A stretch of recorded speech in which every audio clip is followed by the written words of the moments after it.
He only wanted to book an emergency session with a therapist to stop the nightmares that had been choking him for months.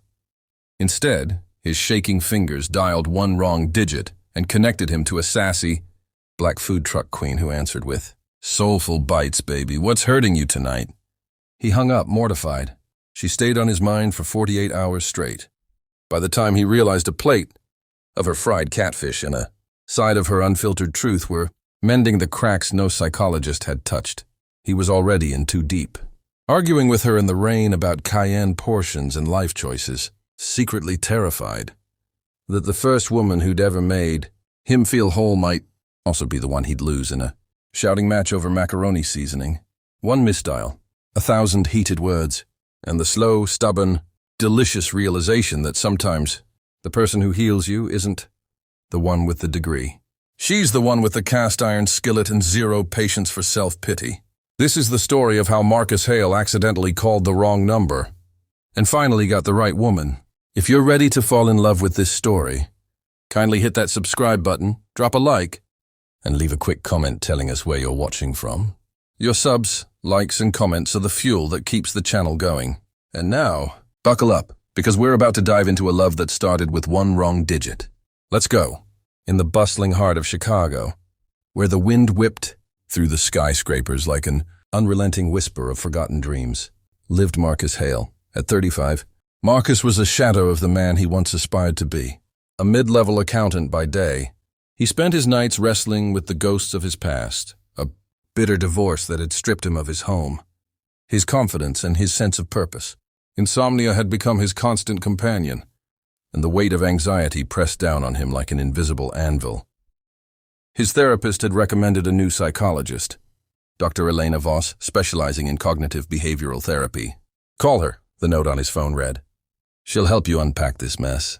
One rainy Tuesday evening, as thunder rumbled outside his cramped apartment window, Marcus finally mustered the courage. His fingers trembled as he punched in the number, or what he thought was the number. The digits blurred through his fatigue. 312-55-198. He hit dial, his heart pounding like a drum in a silent room. The line rang twice before a warm, melodic voice answered, laced with a hint of southern drawl. "Soulful Bites Catering, this is Aisha speaking. How can I spice up your day?" Marcus froze. Catering? He pulled the phone away, double-checking the number. It matched the one he'd scribbled down, or did it? In his haste, he'd transposed 2 digits.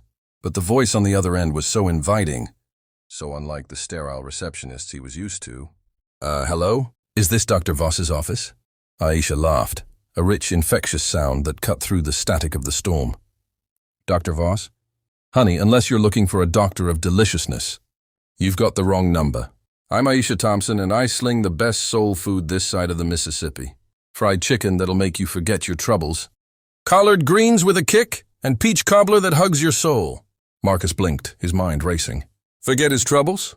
That sounded exactly like what he needed, but embarrassment flooded him. "Oh, crap. I'm so sorry. I must have misdialed. I was trying to reach a psychologist." There was a pause, then Aisha's voice softened. "A psychologist, huh? Rough day? Well, sometimes a good meal does more than any shrink. Tell you what, if you're in the city, swing by my food truck on Wabash Avenue. First plate's on me. Call it accidental therapy." Marcus chuckled despite himself, the first real laugh in weeks. "Thanks, but I think I need the real deal." "Suit yourself," Aisha replied, her tone playful. "But if you change your mind, we're open till 9. Life's too short for bad food and bad vibes." He hung up, staring at his phone. The rain pattered against the glass, mirroring the chaos in his head. But something about her voice lingered, a spark of warmth in his cold world. Little did he know that wrong number was the first thread in a tapestry that would unravel his life and weave it anew. The next morning, Marcus woke with a headache that felt like a vice grip. His boss had piled on another audit, and the divorce papers still sat unsigned on his kitchen table, a reminder of his ex-wife's parting words. "You're too broken to fix." He needed help. But the thought of calling the real Dr. Voss terrified him. What if she couldn't help? What if no one could? As he trudged to work, the aroma of street food wafted through. The air near Millennium Park, his stomach growled, reminding him he hadn't eaten properly in days.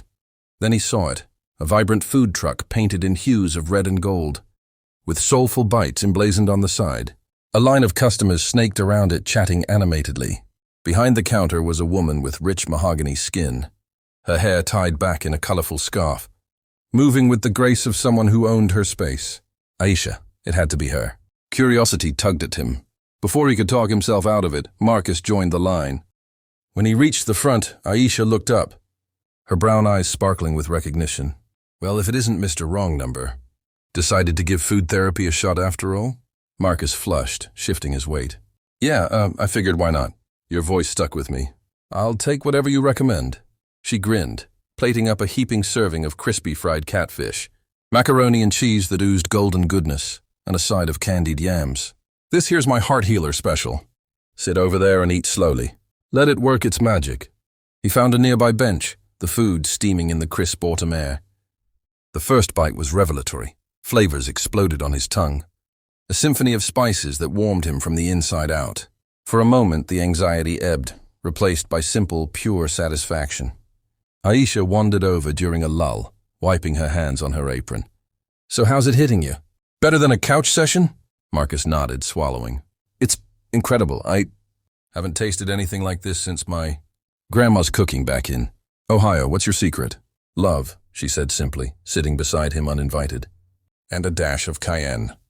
But seriously, you look like you've been carrying the world on your shoulders. Want to talk about it? I'm no shrink, but I've got ears. He hesitated. Why not? She was a stranger, after all. Haltingly, he spilled it, the divorce, the loneliness, the night staring at the ceiling, wondering if he'd ever feel whole again. Aisha listened without judgment, nodding occasionally. Sounds heavy, but you know, food's got a way of grounding us. Reminds us we're alive. Come back tomorrow. I'll whip up something special. As she walked away, Marcus felt a flicker of hope. Maybe this was the therapy he needed. The following days blurred into a routine. Marcus stopped by Soulful Bites after work, each visit peeling back another layer of his guarded heart. Aisha's stories of growing up in Atlanta, learning recipes from her grandmother who fled the Jim Crow South, painted a picture of resilience that inspired him. Her food, jambalaya one day, shrimp and grits the next, became his anchor. But it wasn't all smooth. On the fourth visit, as rain poured down, Marcus arrived soaked and irritable. The audit at work had gone south, and his ex had texted demanding the papers signed by week's end. Aisha handed him a bowl of gumbo. Rough one, huh? Eat up. He poked at it moodily. This is great, but it's not fixing anything. I need real help, not just calories. Her eyes narrowed. Excuse me? You think my food's just calories? Boy, that's generations of souls in there. If you're gonna mope, do it elsewhere. Marcus snapped back, frustration boiling over. I'm not moping. I'm broken, okay? And no amount of spice is gonna glue me back together. Aisha crossed her arms, her voice rising. Broken. Everyone's broken somehow. But you show up here every day, eating my food, spilling your guts. And now you're dismissing it. Get out of my line if that's how you feel. He stormed off, regretting it instantly. That night, alone in his apartment, the silence was deafening. He realized her words had struck a chord. He was pushing away the one person who'd listened without pity. The next day, he returned with a bouquet of wildflowers from a street vendor. I'm sorry. You were right. I've been an ass. Aisha eyed the flowers, then him. Apology accepted. But next time, bring chocolate. Now sit. I've got red beans and rice that'll knock that attitude right out.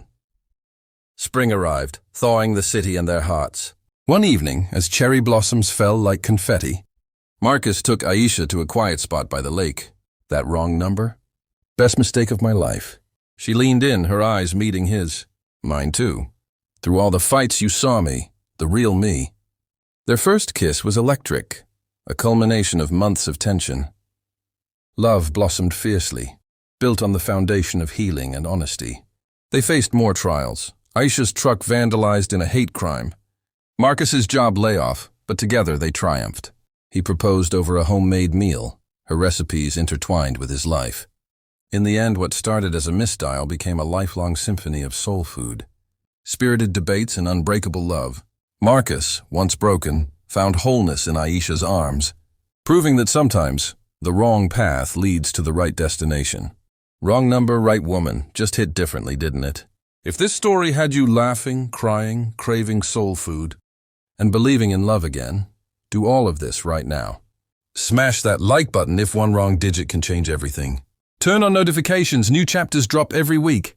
Okay, comment your favorite moment. Was it the rainy fight? The cherry blossom kiss? Or when Aisha shut Marcus all the way down over Cayenne?